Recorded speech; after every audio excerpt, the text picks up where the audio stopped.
Welcome to Life Workshop, where we discuss the forgotten basics.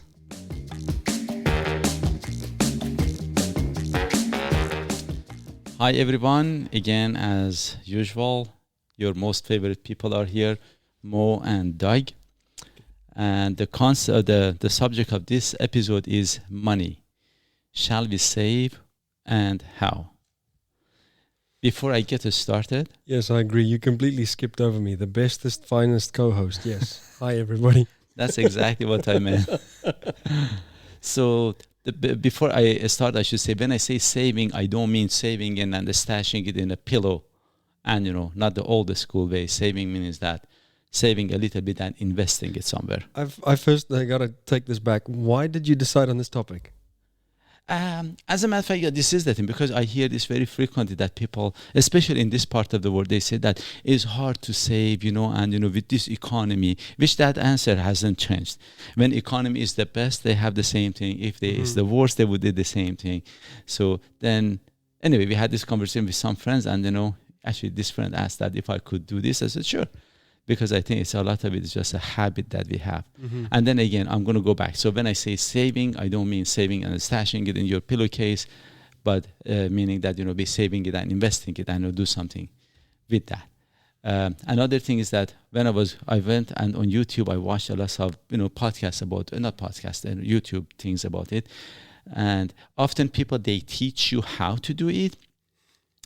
But they don't have any savings or any specific good money habits themselves? No, actually it was good. I don't know them personally, so I cannot comment on that one. But I can say that, the reason I'm going to do it, and I'm going to do it a bit differently, I normally think about how to teach you how to fish versus giving you the fish. Mm-hmm. Not to come and tell you exactly you can cut costs and here and there, rather to give you the general concept. Then you are in charge, or at least the way that I understand it, to decide what to do and how to do it on your own, because we have different, obviously, circumstances.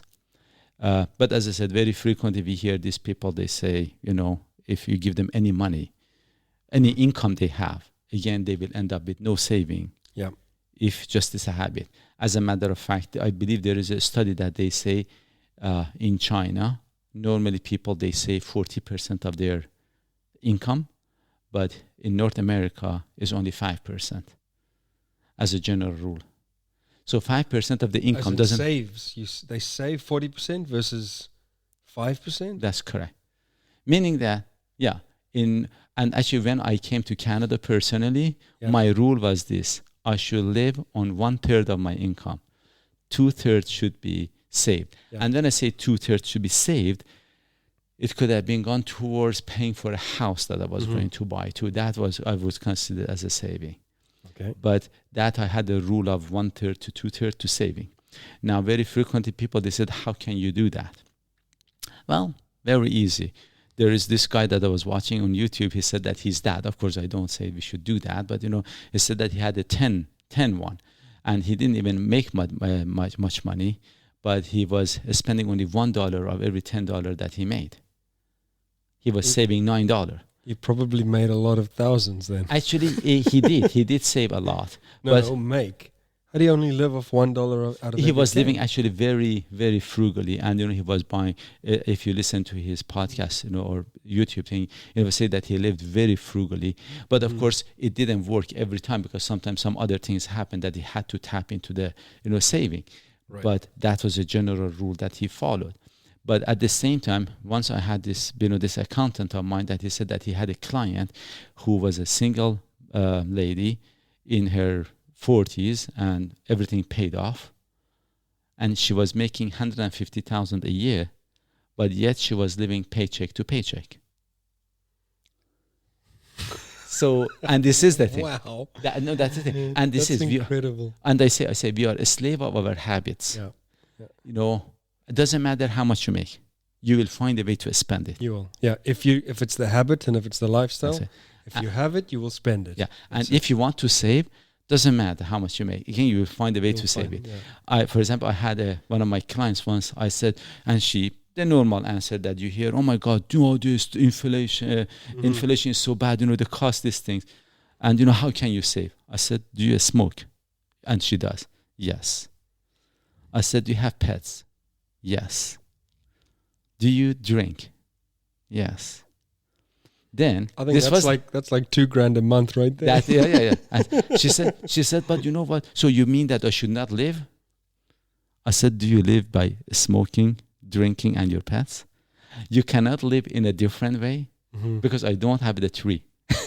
You think I don't have a life? I don't. I mean, I do drink, but very, seldom, not that much. Yeah.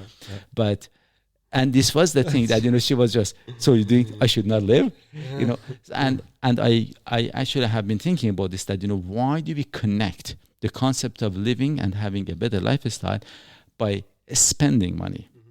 Yeah, by extravagance, by show, by... Or just sometimes with the comfort and the luxury that we don't need.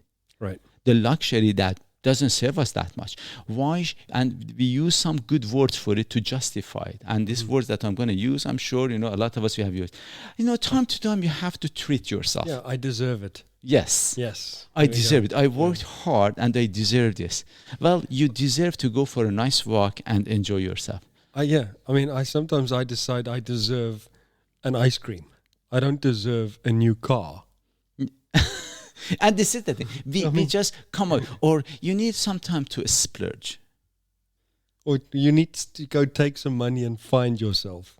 Yeah. We just come up with just words that we think that this sentence is, oh my God, this was from the holy book. How did I miss that sentence somewhere? That's a justification of an idea. That's all from your habit and from your mindset. We justify things. Actually, there is this saying, we buy emotionally and justify rationally very frequently. Yeah, we should be the other way around. Actually, we should buy just rationally. That's it. That's all. And then, but very frequently we buy something and then we say, why did I buy it? Then I'm start thinking, but one day it might happen.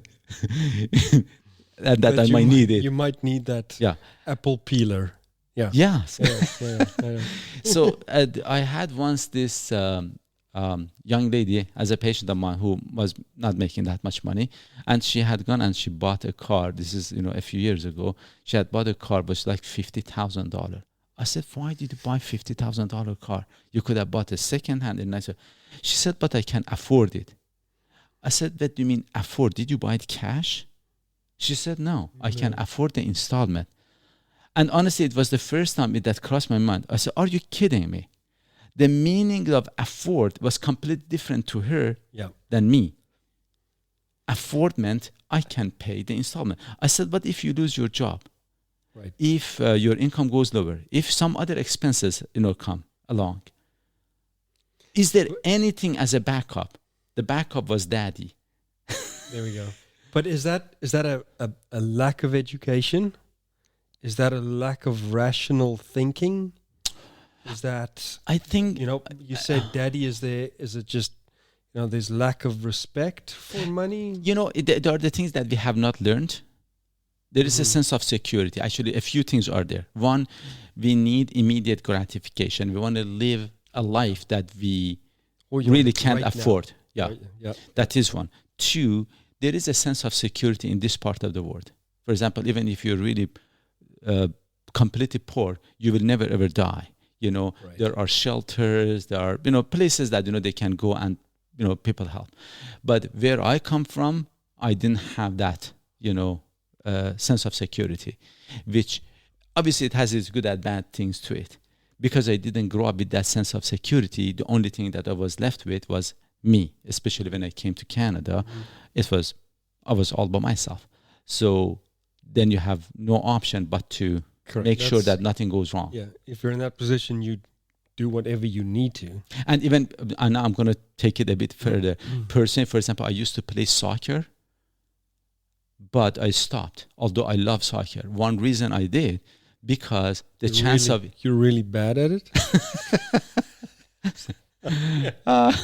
Actually, that was one reason, but People I asked you to stop. Please. Oh, sorry.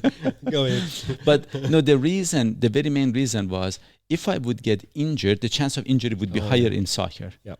And if I would get injured, that normally would be ankle or your knee. In soccer is more often, it would affect my income It affects your tremendously. job. Yeah, And yeah. I could not afford that. So because of that, I made a decision and I didn't play soccer, and so I switched to running, or I played Well, sport. you've done a few of those things. I mean, I recall that one time where that trail run, and it was at night, and you didn't want to do it because there's just the risk. That's correct. You really want to do it, but the risk of injuring yourself, then you are realistically not going to work for a month. Yeah, or actually quite a bit more, and it would be a big hit. So again, the sense of security I didn't grow up with. Then I had to, and because I didn't have that luxury, so basically I had to learn to just rely on myself.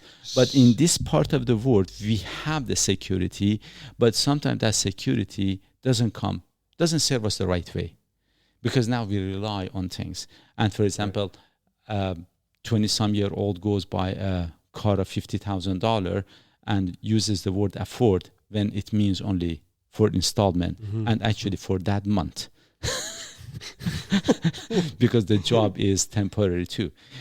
And sometimes we think that we deserve to have the luxury, and we come up with those words that I deserve to have the luxury of it. But really, what does that mean? Why do you want a feature on something that barely you use, or it doesn't do, even if you use it, it doesn't do much? And are you willing, which of course they are, to spend that much money for that little bit of a feature? Yeah. There's all, I mean, the feeling of having a nice car, for example, when you show up and what other people think of it, you feel like you're this impressive person, and it gives you a sense of false worth if you spend a lot of money on a car and then you do not have money for bread. That is the thing, yeah. And in some parts of the world, actually, I don't want to say which country, but for example, in one of the countries in the Middle East, I know this for a fact, that, for example, they live very poorly, they don't have money, but they spend a lots of money to look good. Yes, yeah. And they don't have It's anything. show, yeah, it's just right. show. But those kind of things, because it doesn't flow, it's just, I don't know, there is something wrong. And that is how we create the stress for ourselves. That why do we do that? Even some time ago, I wanted to, change my phone. And then I was looking for the cheapest phone, because the phone for me, just I need some functions, which it was providing that just finally. Text and talk. Yeah, and maybe some memory, but it has more than I need. So I got one of the phones that basically, with all the rebate, I think basically it became for free because I signed a 2-year contract, and then I had to just pay for the casing of it.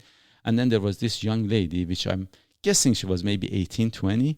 She bought another phone that she had to pay, I think, $400 for it. And I was thinking, oh my God, the differences. And now, and this is the interesting, maybe somebody else from outside, as I'm saying this, somebody says that, oh, you're a poor bastard or a cheap bastard or something, and you should do that. Well, I look at things in a very practical way. If it serves me something, if I need it really, not that I want it, there is a huge difference, which in here we follow what we want versus what we need. Then, no, I look for the things. Do I need it?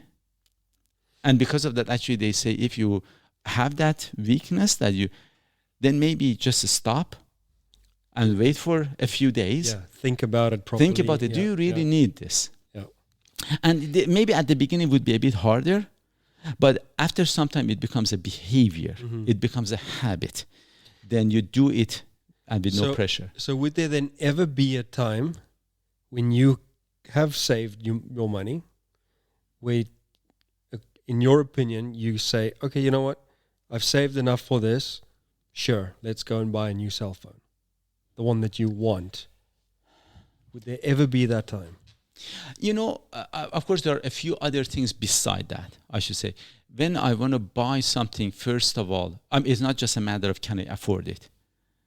That's not the only thing. Correct. Even if you just said, do I need it? That's one thing. Because it will change the behavior. That is the scary part.